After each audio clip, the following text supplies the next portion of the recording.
Amados irmãos e irmãs, alunos e alunas da Escola Bíblica Dominical, estamos dando início a mais uma exposição da nossa Escola Bíblica Dominical, dessa vez a nossa lição de número 2, né?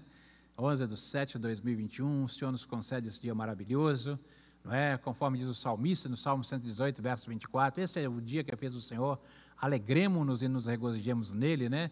E hoje nós vamos falar sobre o reino dividido, né? Jeroboão e Roboão. O nosso textuário diz: muitos propósitos há no coração do homem, mas o conselho do Senhor permanecerá. Provérbios capítulo 19, versículo 21. A verdade prática diz: os maus conselhos levam o homem à ruína, mas o conselho amoroso tem o poder de nos livrar da morte.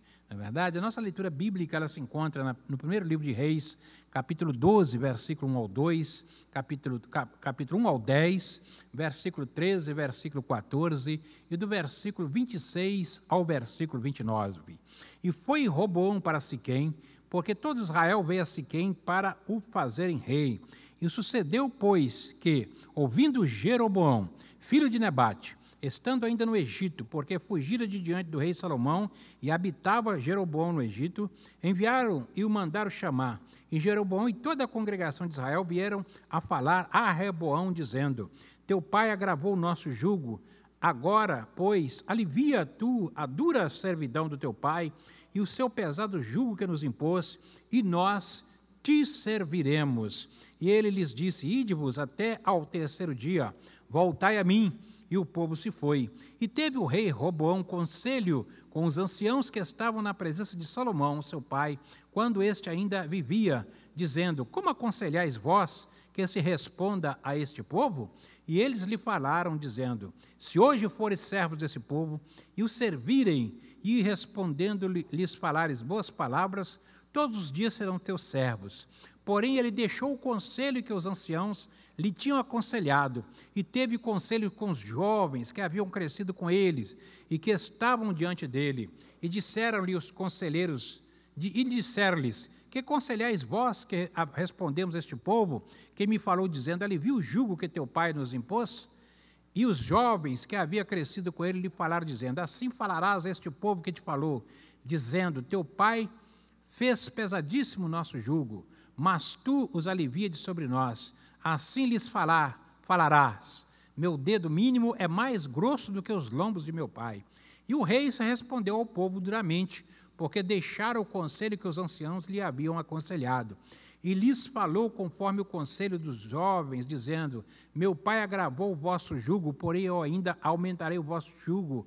Meu pai vos castigou com açoite, porém eu vos castigarei com escorpiões. E disse Jeroboão no seu coração: agora tornará o reino à casa de Davi.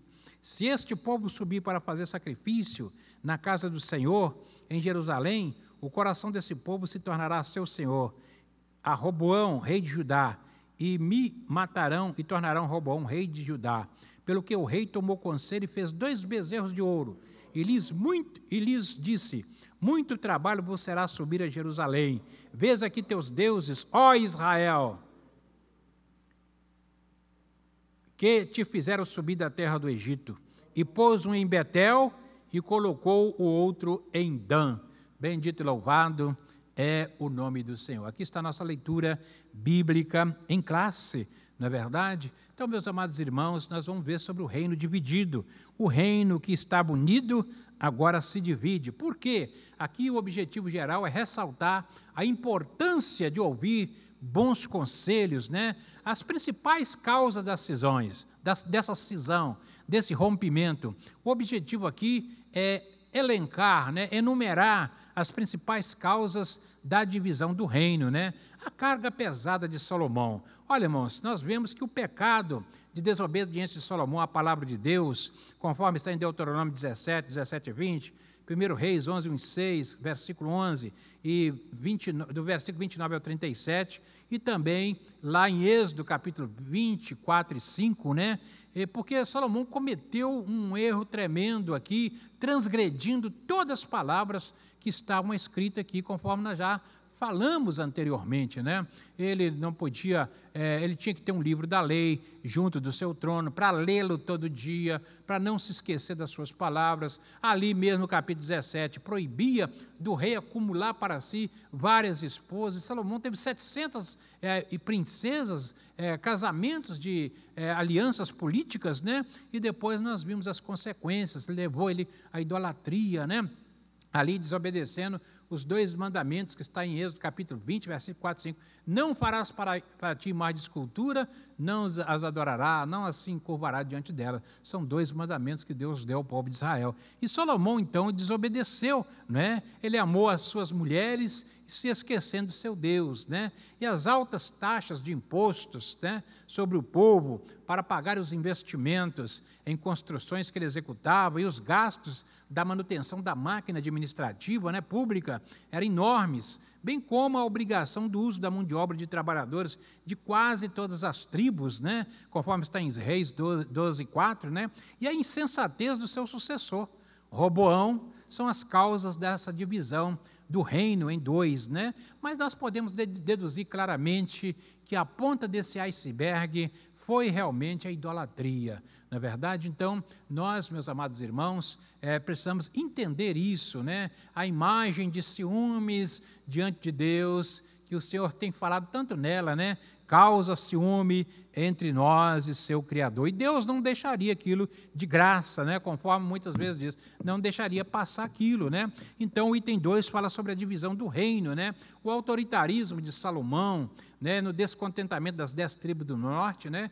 Impondo-lhes encargos pesados e exigindo sua mão de obra, enquanto ele privilegiava, né, as tribos de Judá e também de Benjamim, né, que ficavam ao sul de Israel, né, dando-lhe a elas participação ativa no seu governo, também fazendo com que participasse da sua corte. As 2 tribos que estavam ali, tanto Judá como Benjamim, elas tinham privilégio, elas não tinham imposição pesada, muito pelo contrário, gozavam ali das benesses, né, dos favores do rei, enquanto as outras 10 tribos estavam ali debaixo de um jugo pesado, né, de taxas de impostos. E nós bem sabemos, irmãos, que então, quando foi questionado pelos líderes das 10 tribos, né, sob o comando de Jeroboão, ele tornou o fardo ainda mais pesado, né? Roboão torna esse fardo ainda mais pesado. Então, a rebelião, né, contra essa decisão foi inevitável, né? E assim o Israel unido se dividiu em 2 reinos, e as 10 tribos formaram o reino do norte, né? Ou o rei Israel, ou o reino de Benjamim, né?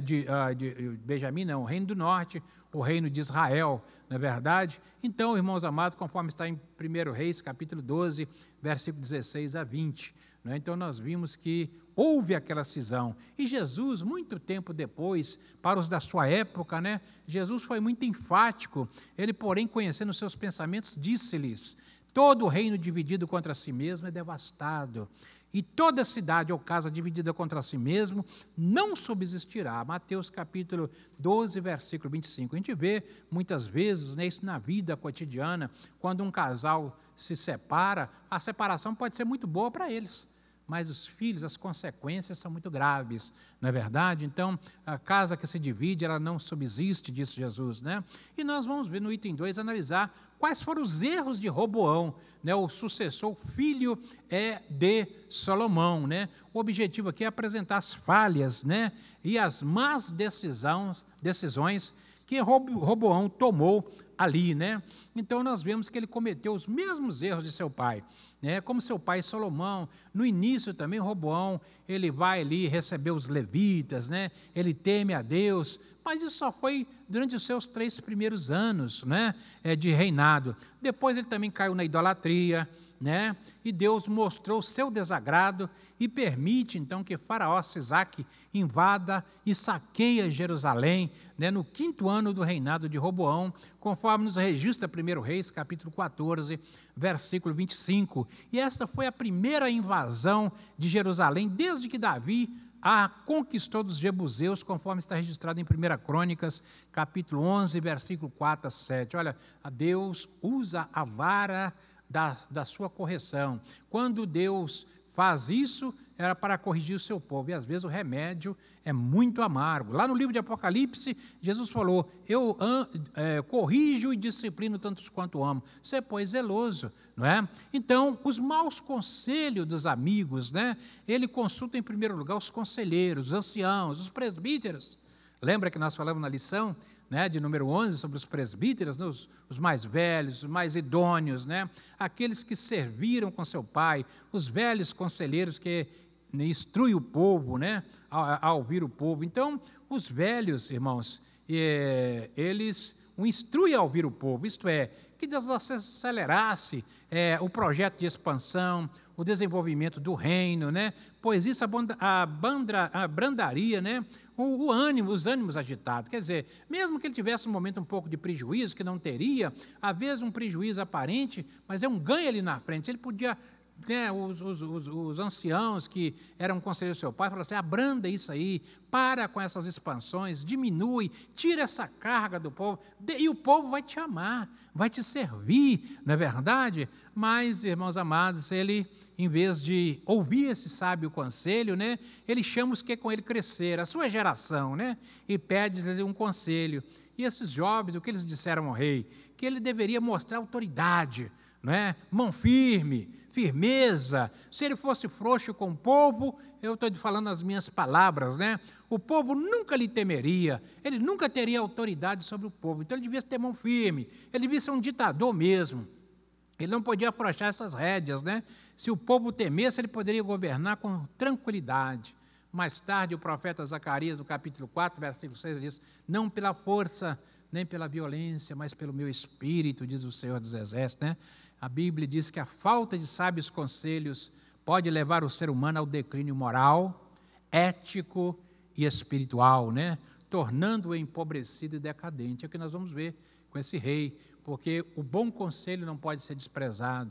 Todos os conselhos têm que ser analisados, né?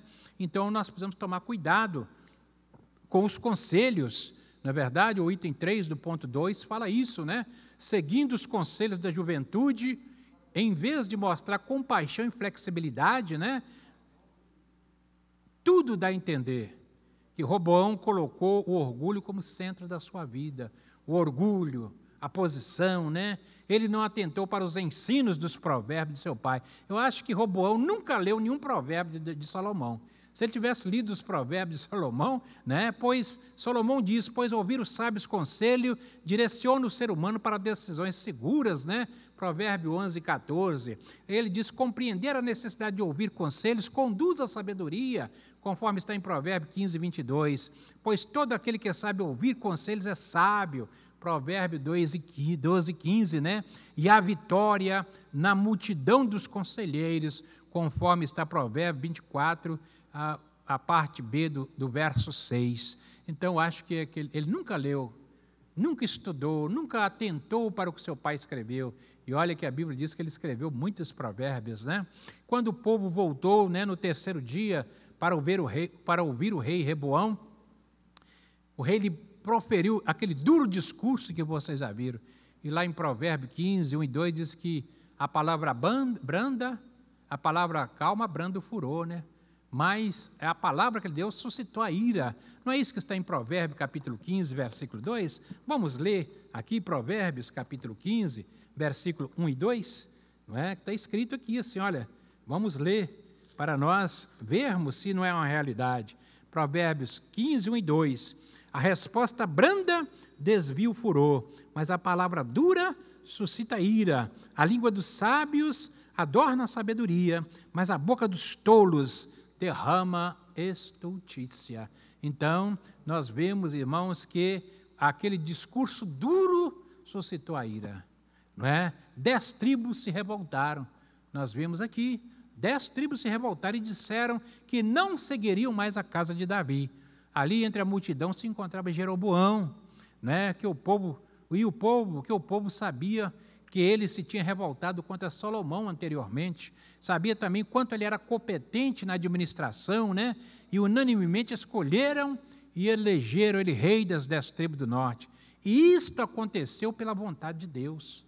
No capítulo 1 de Reis, capítulo 2, lá no capítulo 11, já o profeta Aías tinha entregado essa profecia a Jeroboão quando ele estava ainda servindo a casa de Salomão, como administrador da casa de José, não é?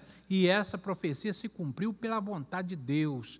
Olha, eu quero deixar bem claro, o livro de Reis, ele começa citando os últimos dias de Davi, e o segundo livro termina no cativeiro. Por que Deus permitiu isso? Porque Deus ia aplicar uma correção no seu povo que eles jamais esqueceriam. Israel seria limpo da idolatria. Primeiro nós vamos ver futuramente essas 10 tribos sendo tiradas também da terra. E por fim as últimas 2 tribos, Judá e Benjamim, foram levados para o cativeiro e a terra ficou vazia. Só o cativeiro foi o remédio, a correção que Deus tinha para dar para corrigir o seu povo. Então isso que estava acontecendo agora, essa divisão, isso era a vontade de Deus. Deus queria corrigir o seu povo, Deus queria colocar, porque não há ninguém que se levanta contra ele e fica de pé. Agindo eu, quem impedirá? Deus é soberano. Ninguém neste mundo nem levantou, nem se levantará contra os seus propósitos, porque não vai dar certo. O rei Belsazar é um exemplo disso. Em Daniel capítulo 5, aquele rei se levantou, escarneceu, como nós estamos vendo muitos aí escarnecer, autoridades que estão colocando como no lugar de Deus, achando que são deuses, desafiando a autoridade dos céus. Terá uma resposta. Não se Belsazar tremeu na base. A Bíblia diz que ele tremeu, bateu os seus joelhos um contra o outro, porque a mão escreveu uma sentença na parede, Mene, Mene, Tekel Urfazim, e não havia sábio que pudesse lhe dar entendimento. Teve que entrar um homem de Deus chamado Daniel, um homem que tinha a presença do Espírito de Deus em sua vida, para dizer ao rei que Deus tinha o julgado, que Deus tinha pesado ele na balança e tinha achado ele em falta, e que tinha dividido o seu reino e dado aos medos e aos persas. Essa era a tradução da mensagem na parede. Não desafiem Deus, né? Então nós vemos o terceiro ponto agora, como foi esse reinado. E nós falamos sobre o reinado de idolatria de Jeroboão, um reinado triste, não é? E aqui o objetivo é pontuar a idolatria de Jeroboão, irmãos. A rebeldia de Jeroboão, né? O nome próprio de Jeroboão em hebraico, né? Significa o povo contenderá. Ele pertencia à tribo de Efraim e seu pai se chamava Nebate e sua mãe Zeruá. Ainda jovem, ele serviu ao rei Salomão, que se agradou, né, do seu trabalho e o nomeou como chefe, uma espécie de governador. Salomão, ele instituiu esses governadores, né, além dos príncipes das tribos e tal, ele colocou governadores sobre as tribos de Israel, e Jeroboão, ele foi um governador da casa de José, quer dizer, ele comandava, ele estava governando as 2 tribos, não é, de Efraim e Manassés, conforme está em 1 Reis 4 e 5 e 11 e 28. Todavia, ele se rebelou contra Salomão.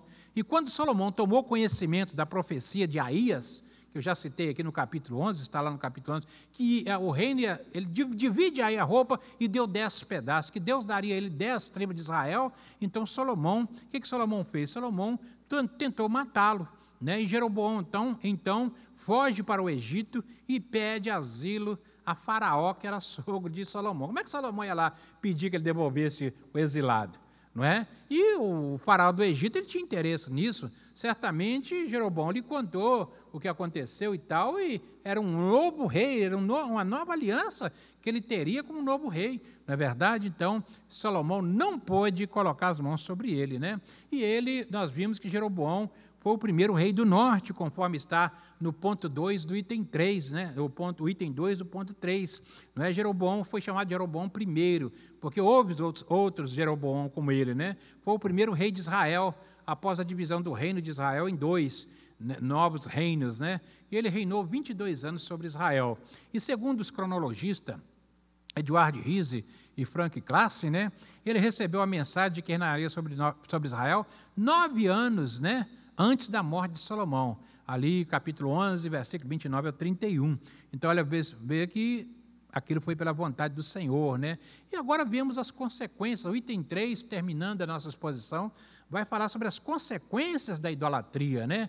E nós vemos aqui, nós lemos na nossa lição aqui, olha, que ele tomou uma decisão no versículo 26, ele já era rei, não é? E para que o povo, ao descer para Jerusalém, não se apegasse novamente à casa de Davi, Jeroboão vai estabelecer um culto alternativo. Não é? Então nós vemos aqui, e disse Jeroboão no seu coração, agora tornará o rei na casa de Davi. Se este povo subir para fazer sacrifícios na casa do Senhor em Jerusalém, o coração desse povo se tornará seu senhor, a Roboão, rei de Judá, e me matarão e tornarão Roboão, rei de Judá.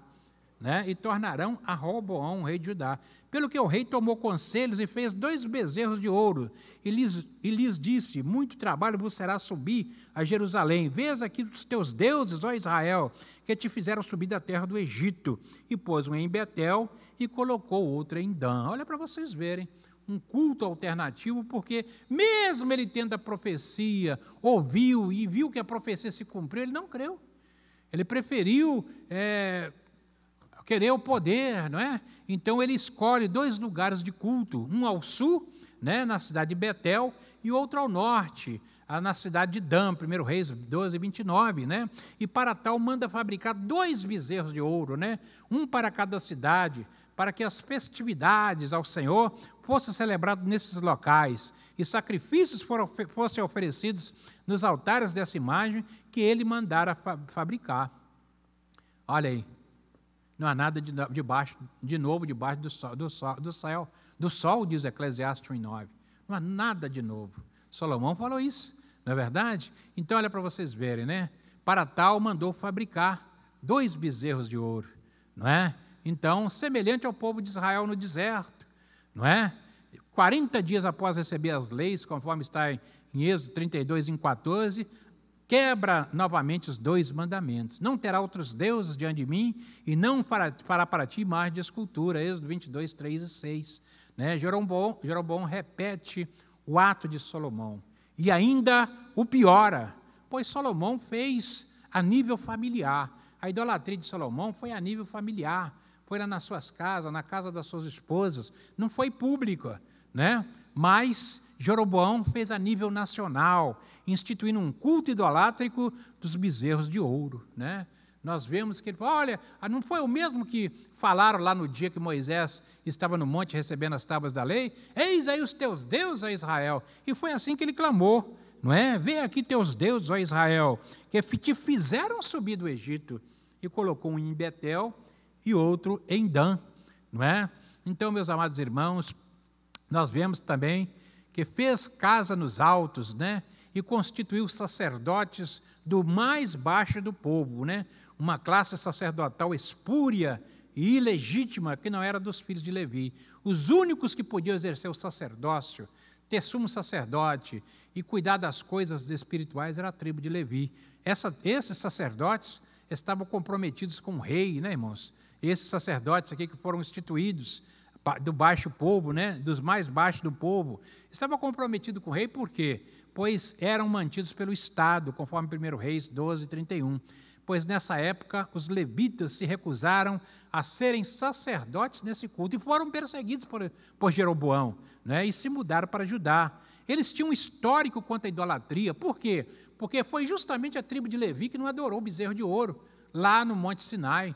Moisés desceu e falou, quem é do Senhor passa para o meu lado. A tribo de Levi passou para o lado dele, falou, e desembanhe cada um sua espada, vai e cada um mate o seu irmão. E naquele dia caiu uma grande multidão. Então Deus, naquele dia, elegeu a tribo de Levi para ser a tribo sacerdotal. Então eles tinham um histórico contra a idolatria, porque foi justamente a casa do seu pai que rejeitou a idolatria no Monte Sinai. Agora eles também rejeitavam a idolatria imposta pelo rei Jeroboão, né? Como uma espécie de deboche, irmãos, aqui, a gente pode dizer assim, né? Ele escolhe para centro da idolatria Betel, lugar que Deus apareceu para Jacó, né? Dizendo-lhe que ele era herdeiro das promessas feitas a Abraão.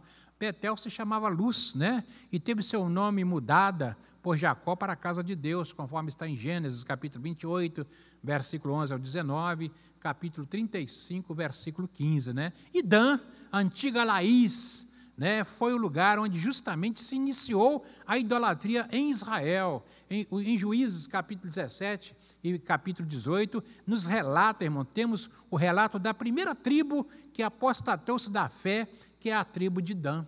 Não é? Por causa da demora da divisão da terra, eles tomaram a iniciativa de invadir outros povos, e essa cidade de Dan aqui, que levou o nome de Dan, ela era a antiga Laís, não é? A tribo de Dan, irmãos, tem uma curiosidade, ela não se encontra na lista dos 144.000 do livro de Apocalipse, né? Pois ela foi substituída pela tribo de Manassés, que era primogênito de José, não é? Em Josué capítulo 17, versículo 1, e lá em Apocalipse 7, 6, que dá aquela lista, Dan não aparece, né? É por isso que muitos entendem que Dan virá do anticristo. Dan é a tribo perdida de Israel, né? Muitos se perderam, agora que estão descobrindo, voltando de novo, fazendo teste de DNA para distinguir a árvore genealógica, agora que essas tribos perdidas, né, do cativeiro assírio, inclusive Dan desaparece. E muitos, porque Jacó, na bênção que dá, diz que Dan era uma serpente, não é verdade? Então, cumpre-se a palavra do patriarca. E nós já estamos terminando a nossa exposição, irmãos. Então, nós vemos que Jeroboão desafia Deus, levando o povo à idolatria, né? Provocando-lhe a ira com essas imagens de ciúmes, conforme está em Ezequiel 8:5, né? Querendo se apegar ao poder a qualquer custo, né? Jeroboão rejeita as promessas de Deus que Deus lhe fizera, lá no capítulo 11, versículo 37 e 38 de 1 Reis, que o reino dele seria firme e tal, mas ele, por causa do medo, ele não querendo perder o povo, com medo da morte, ele vai e assume aquilo que não era dele. Ele era rei, e como Saul, ele não era sacerdote, ele não tinha direito de instituir nenhum culto ao Senhor. Na verdade, então, o que acontece, meus amados irmãos, Jeroboão, então, como veremos, né? Então, a instituição dessa idolatria é chamada na Bíblia de os pecados de Jeroboão. E como veremos, essa será a triste sina do reino do norte. Todos os reis que vão suceder Jeroboão não vão abandonar esse culto idolátrico, né? Conforme está registrado em 2 Reis, capítulo 17, versículo 20 ao 23. Né? Na primeira festa de inauguração do altar idolátrico lá em Betel, irmãos, Deus envia um profeta. Esse profeta, ninguém sabe o nome dele, é um profeta anônimo, né? Ele profetiza contra o altar e contra a idolatria, dizendo que haveria de levantar alguém que ia queimar osso sobre aquele altar. Esse foi o rei Josias. 300 anos depois, né, se cumpriu essa profecia na sua totalidade, lá em 1 Reis 3:16. E os sinais ali que aconteceu, irmãos, quando ele vem profetizar sobre o altar, e ele diz, e para que saiba que eu vim falar em nome do Senhor, esse altar se fenderá. Quando Jeroboão manda prender, estende as mãos para tocar nele, o altar fende e a mão de Jeroboão seca. E Jeroboão então clama, pede misericórdia, pede o profeta para orar por ele a Deus. O profeta ora e Deus restabelece a mão dele. E mesmo assim, esses sinais não são suficientes, né, para que Jeroboão e o povo se arrependesse do mal que estava afligindo e da provocação que estava fazendo ao Deus Todo-Poderoso, ao Deus de Israel. Então, esta, meus amados irmãos, é a exposição da nossa segunda escola bíblica dominical desse trimestre. Infelizmente, Israel se dividiu, não é? E nós vimos que só depois, conforme já explanamos na primeira lição, só na nossa época, não é que Israel pôde assumir novamente a sua identidade nacional. Que Deus em Cristo nos abençoe. Fiquemos com esta palavra. Fiquem na paz de nosso Senhor e Salvador Jesus Cristo e até uma outra oportunidade, se assim o Senhor nos conceder. Amém e amém. Que Deus em Cristo vos abençoe, no nome de Jesus.